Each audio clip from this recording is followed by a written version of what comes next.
ಎಲ್ಲ ನಮ್ಮ ವೀಕ್ಷಕರಿಗೆ ನಮಸ್ಕಾರ.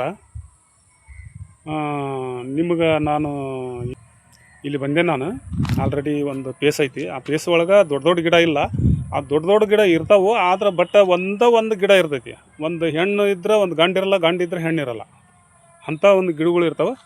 ಎರಡೂ ಒಂದೇ ಕಡೆ ಇರುವಂಥದ್ದು ಒಂದು ನಿಮ್ಗೆ ಆ ಗಿಡಗಳನ್ನು ತೋರಿಸ್ತೀನಿ. ಹೆಣ್ಣು ಗಿಡ ಒಂದು ಗಂಡು ಗಿಡ ಎರಡೂ ಒಂದೇ ಕಡೆ ಇದಾವೆ. ಈಗ ಅವು ನಾನು ನಿಮ್ಗೆ ತೋರಿಸ್ತೀನಿ. ಎಲ್ಲರೂ ನಮ್ಮ ಚಾನಲ್ ಯಾರು ನೋಡಕತ್ತೀರಿ, ಇಲ್ಲ ಸಬ್ಸ್ಕ್ರೈಬ್ ಮಾಡಿರಿ, ಲೈಕ್ ಮಾಡಿರಿ, ಶೇರ್ ಮಾಡಿರಿ ಅಂಥೇಳಿ ನಿಮ್ಮ ಗಿಡ ತೋರಿಸ್ತೇನೆ ನೋಡ್ರಿ. ಈಗ ನಿಮ್ಮ ಕೈಯಾಗ ಒಂದು ಗರಿ ಒಂದು ಗಿಡ ಹಿಡ್ದೇನಿ. ಹಿಡ್ದು ಆಲ್ರೆಡಿ ಕೈಯಾಗ ಇಲ್ಲಿ ಕಿತ್ತೇನಿ. ಇದು ನೋಡ್ರಿ, ಇದು ಕಾಣ್ತೈತಲ್ಲ, ಇದು ಹೌದು. ಇದು ಈ ಗಿಡ ನೋಡ್ಕೊರಿ ಚೆಂದಾಗಿ. ಈ ಗಿಡ ಹೌದು, ಇದು ಹೆಣ್ಣು ಜಾತಿ. ಇದು ಹೆಣ್ಣು ಜಾತಿ. ಮತ್ತು ಇನ್ನೊಂದು ಗಿಡನೂ ಇಲ್ಲಿ ಐತಿ ನೋಡ್ರಿ, ಇಲ್ಲಿ ಕಾಣ್ತೈತಲ್ಲ ಇಲ್ಲಿ. ಇದು ಹೌದು ನೋಡ್ರಿ. ಯಾವುದು ಇದನ್ನು ಕೈ ಹಿಡ್ದೇನಲ್ಲ, ಇದು ಅಗಾಡಿಸ್ತಾನಲ್ಲ, ಈ ಗಿಡ ಹೌದು ನೋಡ್ರಿ. ಇದೊಂದು ಗಿಡ ಹೌದು. ಮತ್ತು ಅದು ಗಂಡು ಗಿಡ ಅಂದರೆ ಇಲ್ಲಿ ಐತಿ ನೋಡ್ರಿ. ಇದು ಹೌದು, ಇದು ಗಂಡು ಗಿಡ. ಇಲ್ಲೊಂದು ಸಣ್ಣ ಅದಾವುದು ಇಲ್ಲೇ.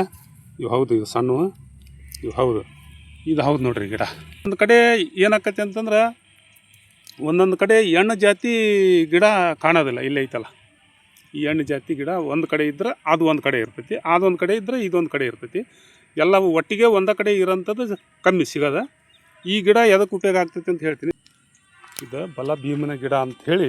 ಈ ಗಿಡದ್ದು ಇದು ವಿಶೇಷ ಆದ ಶಕ್ತಿ ಐತಿ. ಇದಕ್ಕೆ ಭಾಳ ಸಾಮರ್ಥ್ಯ ಹೊಂದಿರ್ತೈತಿ ಗಿಡ. ಇದು ನೋಡ್ರಿ ಹೆಂಗೈತೆ ಅದು ಗಿಡ. ಆದ್ರೆ ಈ ಗಿಡ ಕೀಳಕ್ಕೆ ಹೋದ್ರೂ ದೌಡು ನಮ್ಮ ಕೈಲಿ ಕೀಳಕ್ಕೆ ಬರಲ್ಲ. ಇದು ಐತಲ್ರಿ, ಇದು ಕೀಳಕ್ಕೆ ಹೋದ್ರೂ ದೌಡು ನಮ್ಮ ಕೈಲಿ ಕೀಳಕ್ಕೂ ಬರಲ್ಲ.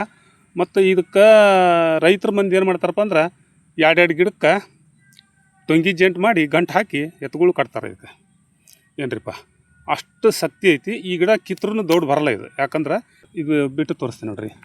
ಇದ್ರ ನೋಡಿ, ಇದ್ರದ್ದು ಹರ್ಕೊತೀನಿ. ಇದ್ರೂ ಈ ಥರ ಬೀಜ ಇರ್ತಾವೆ ನೋಡ್ರಿ. ಇಲ್ಲಿ ಅದ ನೋಡ್ರಿ, ಇದ್ರಾಗ ಒಂದು ಹೆಣ್ಣು ಜಾತಿ. ಇದು ಗಂಡು ಜಾತಿ ಬೀಜ. ಇಲ್ಲ ನೋಡ್ರಿ, ಇದು ಏನಾಕೈತಿಪ್ಪ ಅಂತಂದ್ರೆ, ಈ ಬೀಜಗಳು ಏನದಾವಲ್ಲ, ಇದು ಒಂದು ಮನುಷ್ಯರಿಗೆ ಉಪಯೋಗ ಆಗುವಂಥ ಒಂದು ಶಕ್ತಿ ಇರುವಂಥ ಒಂದು ಗಿಡಮೂಲಿಕೆ. ಇದನ್ನು ಏನು ಮಾಡ್ಬೇಕಪ್ಪ ಅಂದ್ರೆ, ಈ ತಪ್ಪಲಾಗಲಿ ಈ ಬೀಜ ಆಗಲಿ, ಇವನ್ನ ಈ ಎರಡೂ ಗಿಡ ಏನದಾವಲ್ರಿ, ಇವಕ್ಕೆ ಹೆಸರು ಏನಪ್ಪ ಅಂತಂದ್ರೆ ಬಲ ಭೀಮನ ಗಿಡ ಅಂತಾರೆ. ಬಲ ಭೀಮನ ಗಿಡ. ಇದು ರೈತರು ಎಲ್ಲ ಈ ಕಣದಲ್ಲಿ ಈ ಭತ್ತ ಹೊಕ್ಕೋದಾಗಲಿ, ಈ ರೈತರು ಏನು ಕಾಳು ಕಡಿ ಹೋಗ್ತಾರಲ್ಲ, ಇಂಥದಕ್ಕೆಲ್ಲ ಇದನ್ನು ಕೊಯ್ಕೊಂಡು ಬಂದು ಹಿಡಿ ಮಾಡಿ ಕಟ್ಟಿ ಅದನ್ನೆಲ್ಲ ಗೂಡಿಸಿ ದುಂಡುಗೆ ಮಾಡೋಕೆ ಉಪಯೋಗ ಮಾಡ್ತಾರೆ. ಇದನ್ನು ಈ ಗಿಡನ ಇದು ಒಂದೊಂದು ಕಡೆ ಪುಷ್ಟಿ ಮೇಲೆ ಸ್ವಲ್ಪ ಉದ್ದನೂ ಬೆಳೆದಿರ್ತೈತಿ, ಒಂದೊಂದು ಕಡೆ ಪುಷ್ಟಿ ಇಲ್ಲ ಅಂದ್ರೆ ಗಿಡ್ಡನೂ ಬೆಳೆದಿರ್ತೈತಿ. ಆದ್ರೆ ಒಂದೇ ಕಡೆ ಒಂದೊಂದು ಗಿಡ ಎರಡು ಇರ್ತಾವೆ, ಒಂದೊಂದು ಗಿಡ ಒಂದೇ ಜಾತಿ ಇರ್ತೈತಿ. ಅದು ಎರಡು ಜಾತಿ ಅಂತಂದ್ರೆ ಎರಡೂ ಬಲ ಭೀಮಿನ ಗಿಡನ ಇದು. ಆದ್ರೆ ಅದ್ರಾಗ ಎರಡು ಜಾತಿ ಅದಾವೆ, ಒಂದು ಹೆಣ್ಣು ಗಂಡು ಅಂತ ಒಂದು ಇರ್ತೈತಿ. ಅದು ಈಗ ನಿಮಗೆ ಎದಕ್ಕೆ ಉಪಯೋಗ ಬರ್ತೈತಪ್ಪ ಅಂದ್ರೆ, ಸುಮಾರು ಒಂದು 1/4 kg ಅಷ್ಟು ಆದರೂ ಹರ್ಕೋಬೋದು ನೀವು. ಎರಡೂ ಗಿಡದ್ದು ಈಗೇನು ನಾ ಗಿಡ ತೋರಿಸಿನಲ್ಲ, ಇನ್ನೊಂದು ಗಿಡ ಅದು ಎರಡೂ ಸೇರಿ ಒಂದೇ ಕಡೆ ಇದಾವೆ. ಸಣ್ಣ ಸಣ್ಣದ ಬಟ್ ಗಿಡ ತೋರಿಸಿ ನಿಮ್ಗೆ. ಈ ಎರಡೂ ಗಿಡದ್ದನ್ನು ಏನು ಮಾಡ್ತೀರಪ್ಪ ಅಂದ್ರೆ, ಒಂದೇ ಗಿಡ ಸಿಗಲಿ, ಅದು ಸಿಗಲಿ ಬಿಡಲಿ, ಒಟ್ಟು ನಿಮ್ಗೆ ಯಾವ ಗಿಡ ಸಿಗ್ತೈತಿ ಆ ಗಿಡದ್ದು ಒಂದು 1/4 kg ಅಷ್ಟು ನೀವು ಹರ್ಕೊಂಡು ಬರ್ರಿ. ಹರ್ಕೊಂಡು ಬಂದು ನೀವು ಅರ್ಧ kg ಹರ್ಕೊಂಬರ್ರಿ, 1/4 kg ಹರ್ಕೊಂಬ ಬರೋಬ್ಬರದ್ದು ಏನು ಮಾಡಬೇಕು, ಒಂದು ಚಲೋ ಕಲ್ಲಿನ ಮೇಲೆ ಹಾಕಿ ಪಸಂದಾಗಿ ರುಬ್ಬಬೇಕು. ಅದನ್ನು ಎರಿಬೇಕು. ಅದನ್ನು ಸಣ್ಣಾಗಿ ಸ್ವಲ್ಪ ಸ್ವಲ್ಪ ನೀರು ಬೇಕಾದ್ರೆ ಒಂಚೂರು ಹಾಕ್ಕೊರಿ.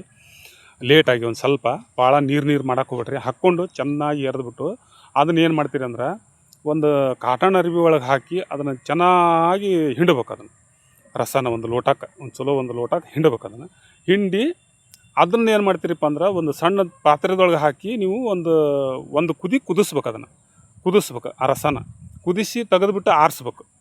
ಚೆನ್ನಾಗಿ ಆರ್ಬೇಕು. ಅದು ಆರಿದ ಎಳ್ಳಿನ ಎಣ್ಣೆ, ಇದು ಒಂದು 250 ಗ್ರಾಮ್ ಈ ರಸ ಇದ್ರೆ ಅದು 100 ಗ್ರಾಮ್ ಬೆರೆಸ್ಬೇಕು. ಅದನ್ನು ಯಾವುದು ಎಳ್ಳೆಣ್ಣೆ ಬೆರೆಸಿ ಒಂದು ಇದ್ರೊಳಗೆ ಹಾಕಿ ಲೋಟದೊಳಗೆ ಎಲ್ಲ ಕಲಿಸಿ ಒಂದು ಬಾಟ್ಲದೊಳಗೆ ಹಾಕಿಟ್ಕೋಬೇಕು. ಹಾಕಿಟ್ಕೊಂಡು ನೀವೇನು ಮಾಡ್ತೀರಪ್ಪ ಅಂತಂತಂದ್ರೆ, ನಿಮ್ಗೆ ಈ ಕಾಲು ನೋವು ಆಗಲಿ, ಈ ಸಂಧಿ, ಇವು ಕೀಲ, ಇವು ಮೊಣಕಾಲು ನೋವು, ಈ ಸೊಂಟ ನೋವು, ಈ ಕಾಲು ನೋವು ಏನು ಚಿಕ್ಕಾಬಟ್ಟಿ ಇರ್ತೈತೆ ನೋಡ್ರಿ. ಅದಕ್ಕೆ ನಿಮ್ಗೆ ನೋವು ಮತ್ತು ಅದ್ರದ್ದು ನಿಮ್ದು ರಕ್ತದ ಚಲಾವಣೆ ಮತ್ತು ನೋವು ಕಡಿಮೆ ಮಾಡೋದಾಗಲಿ, ರಕ್ತದ ಚಲಾವಣೆ ಪ್ಯೂರ್ ಆಗಿ ಅಂದ್ರೆ ಹಳೆ ರಕ್ತ ಏನಾರ ಚಲಾವಣೆ ಇರಲಿಲ್ಲಪ್ಪ, ಅಲ್ಲಿ ನೋವು ಐತಿ, ಗಂಟು ಕಟ್ಟೈತಿ ಅಂದ್ರೆ ಅದು ಕ್ಲೀನಾಗಿ ಅದು ಮಸಾಜ್ ಮಾಡಿ, ಈ ಎಣ್ಣೆ ಏನು ಹಚ್ತಿರಲ್ಲ ಸಂಜೆ ಮುಂದೆ ಮುನಗೋ ಮುಂದೆ ಹಚ್ಕೋಬೇಕು ಈ ಎಣ್ಣೆನ. ಇದನ್ನು ಎಣ್ಣೆ ಹಚ್ಚಿ ಚೆನ್ನಾಗಿ ಮಸಾಜ್ ಮಾಡಬೇಕು, ಸ್ವಲ್ಪ ಚಲೋತ್ನಿಗೆ ಮಸಾಜ್ ಮಾಡ್ಬೇಕು. ಯಾರು ತಿಕ್ಕವ್ರಿಗೆ ಸ್ವಲ್ಪ ರೂಢಿ ಇರ್ಬೇಕು, ಅದು ಚಲೋ ಮಾಡಿ ಸ್ವಲ್ಪ ಕಸೂಲಿ ತಿಕ್ಕೋಬೇಕು. ಮತ್ತು ಭಾಳ ನೋವು ಐತಿಪ್ಪ, ಮೈಕೈ ನೋವು ಭಾಳ ಐತಿ, ಏನಾರು ತೊಂದ್ರೆ ಭಾಳ ಐತಿ, ಸ್ವಲ್ಪ ನೋವು ಐತಿ ಅಂದ್ರೆ ಒಂದು ಗುಳಿಗೆ ತೊಗೊರಿ, ನೋವಿನ ಗುಳಿಗೆ, ಅಥವಾ ಒಂದು ಇಂಜೆಕ್ಷನ್ ಮಾಡ್ಕೊರಿ. ಅದಕ್ಕೆ ಇದಕ್ಕೆ ಏನು ಸಂಬಂಧ ಇಲ್ಲ. ನಿಮ್ಗೆ ನೋವು ಕಡಿಮೆ, ನೀವು ಏನು ಮಸಾಜ್ ಮಾಡ್ಕೊಂಡಿರ್ತಾರಲ್ಲ, ಭಾಳಷ್ಟು ನೋವು ಇದ್ದವ್ರಿಗೆ ಹೇಳತ್ತೇನೆ, ಅದು ಸ್ವಲ್ಪ ಭಾಳಷ್ಟು ನೋವು ಇದ್ದವ್ರಿಗೆ ಒಂದು ಚೂರ ಆ ನೋವು ಕಡಿಮೆ ಆಗಲಿ ಅಂತೇಳಿ ಒಂದು ಇಂಜೆಕ್ಷನ್ ಅಥವಾ ಒಂದು ಗುಳಿಗೆ ನೀವು ಅದನ್ನು ಮಾಡ್ಕೋಬೋದು. ಇದಕ್ಕೆ ಅದಕ್ಕೇನು ಸಂಬಂಧ ಇಲ್ಲ. ಇದು ಬರೀ ಮಸಾಜ್ ಮಾಡಿ ನಿಮ್ಗೆ ಬೆಳಗಿನ ಟೈಮ್ ನೀವು ಬಿಸಿನೀರು ಸ್ನಾನ ಮಾಡ್ಬೇಕು.